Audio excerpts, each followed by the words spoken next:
Giants, John Mara, who I definitely know he doesn't want to be referred to as this, but I'm going to do it anyway. Giants co-owner, John Mara, star of Hard Knocks.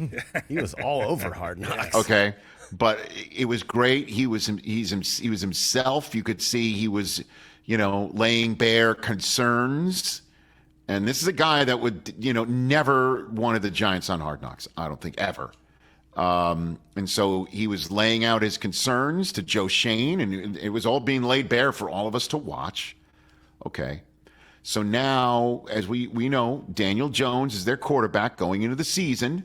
And he has been, let's give it up. He has been lighting up a lot of those 7-on-7, 11-on-11 Twitter videos. And so, yes, we've seen he looks good and he's going to be ready to go, which is great physically. Yeah. And the Vikings come in week 1, he's going to be the starter. And this is kind of like the last chance saloon for him and the Giants together. And that contract that they signed him to a couple seasons ago, instead of franchising him and figuring out Saquon Barkley, has led to him still being on the hook, or the Giants still being on the hook with him. And there being Barkley now in Philadelphia. So John Mara was asked about Daniel Jones's contract and where his thoughts on his quarterback are. How do you feel about Daniel Jones, that contract, and where things stand now at quarterback? Yeah, listen, I'm still happy we gave him that contract because I thought he played really well for us in 22. Last year he got hurt, and let's be honest, when he was playing, we weren't blocking anybody. So let's give him a chance with a better offensive line and with some weapons around him to see what he can do. I was nervous about giving up too much to go and get a quarterback, but I was prepared to let him do that if that's what they wanted to do. We made a decision to stay with Daniel and add a weapon for him. I think that's going to work out for us. So, we saw that also in the Hard Knocks, the number of times they were knocking on the door of the New England Patriots, because nobody in Chicago was answering a phone call from anybody, and Washington was only maybe listening just to see if it would be a Ditka type trade for Ricky Williams. Here's your entire draft for second overall. So. And, yes, Daniel Jones won a playoff game for the New York Giants. He did. He looked like Colin Kaepernick in that game in Minnesota. He ran all over him. And he threw all over him, too. And they gave up a touchdown to start the game. And they had a holding penalty on their first drive offensively after giving up a touchdown. And that's the way you lose playoff games. You give up an early touchdown on the road. Yep. First possession, and then you shoot yourself in the foot as soon as you get the ball in your first possession. And Daniel Jones just didn't care. He just took it out. And it being his entire game package and the Vikings. Right out. So, yes. And he's in free agency. I guess $40 million a year. That's nothing. That's nothing now. You know what I mean? At the time, we're like, you're giving him $40 million a year, and that's so crazy. That's 2 contractual seasons ago. 2. That's how quickly things age in the NFL. I mean, he's got more playoff wins than some of the $55 million guys. That's right. He's got more playoff wins than Trevor Lawrence, and Herbert. Tua, and Herbert. Same as Lawrence, I suppose. Yeah. Yes. Yeah. I mean, yeah. I mean, he's right there. Look. I mean, I'm subject to falling victim to these, but he's looked pretty good in the Twitter one-off videos that you're seeing, kind of here and there from Giants camp. Helps. And again, Malik Neighbors looks amazing. So I don't know. Maybe this Giants team can surprise some people. And again, the Giants couldn't get up to 3. They couldn't get up to 3. If they could get up to 3. We wouldn't be talking about Daniel Jones in New York right now. Right. We just wouldn't. Nope. Although or wait for it, we would be, and he would be the starter. Sort of like Kurt Warner, keeping the seat warm for the kid, or like Kirk Cousins. In a weird way. Maybe, but we'd be talking about it differently because he's going to get a shot. They got Malik Neighbors for him. I mean, that's the guy when we saw on Hard Knocks when Joe Shane's phone was blowing up at the draft when the Jets were knocking on the door and the Colts were knocking on the door. It was either for Odunze or Neighbors. And the Giants stuck and picked because they couldn't move up. And every day you see a Malik Neighbors highlight on Twitter. It's ridiculous. This kid's got it. And it's, can Daniel Jones stay healthy enough and get him the football enough to make a big impact? Especially since they don't have Saquon anymore.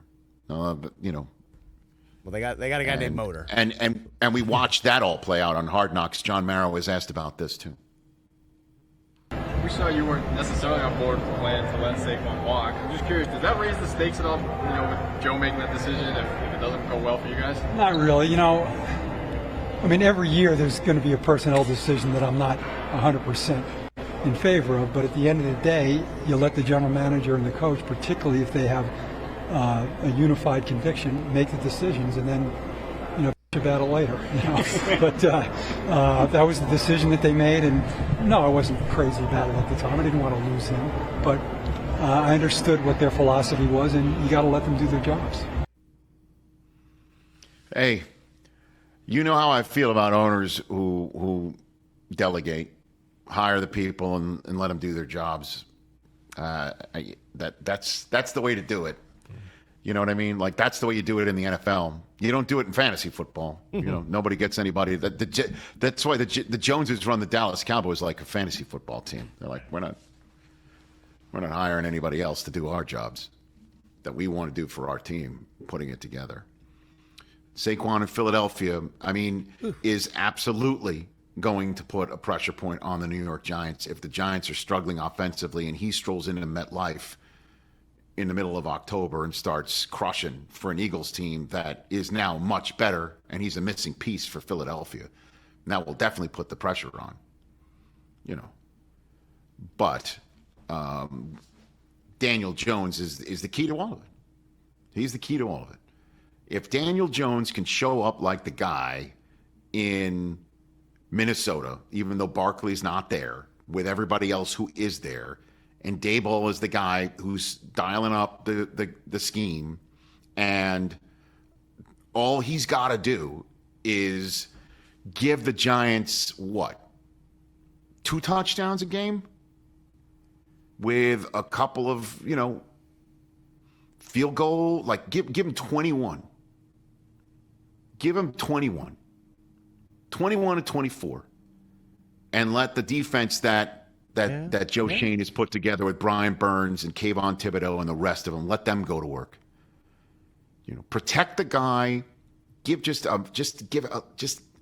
Let's get some running game out of the quarterback too. Let's use his speed and his ability. Just don't turn it over. Give him 21 to 24. Don't take sacks. Don't turn it over. 21 to 24. 24, 20, 24 points a game. I think the Giants are going to win some games. The offense has a real chance, I think, to be pretty surprising, shock some people. And why is that? Like, what do you... Neighbors. Devin Singletary? Neighbors. I think this guy is a game changer, man. There was a talk before the draft that he was the number 1 wide receiver, that people liked him over Marvin Harrison, which was even just crazy to think about, but... Right. Look at the highlights. Just look at some of the catches this dude's making in camp. I think he could be special. Well, because if it's not Jones, then that's the question for Mara and Tish to do is, I like Daboll a hell of a lot, man. Yep. And what he did 2 years ago with a less than roster, he won Coach of the Year. Yep. He won Coach of the Year. So the question is if it doesn't work with Daniel Jones, then who? And do you give the current regime the opportunity to do it there? I think the Giants will, unless it. Mara and Tish will, unless it's a total dumpster fire. Unless they're like top 5, or on the periphery of top 5 again. Right. That will be a tough season to sit through. Certainly, if the Jets 5-12, and the Jets are the opposite, 12-5 or whatever. Then big changes coming for 2025, but. But definitely the plan going into the season was not to go into the season with Daniel Jones. At least that was my understanding at the Combine, as I said. Yeah. And then things were just started breaking in a way to 6th overall being way too low for any of the quarterbacks that the Giants were willing to choose. And nobody above them willing to let the Giants leapfrog. Catch the Rich Eisen Show every single day on the Roku channel, 12 to 3 Eastern, for free.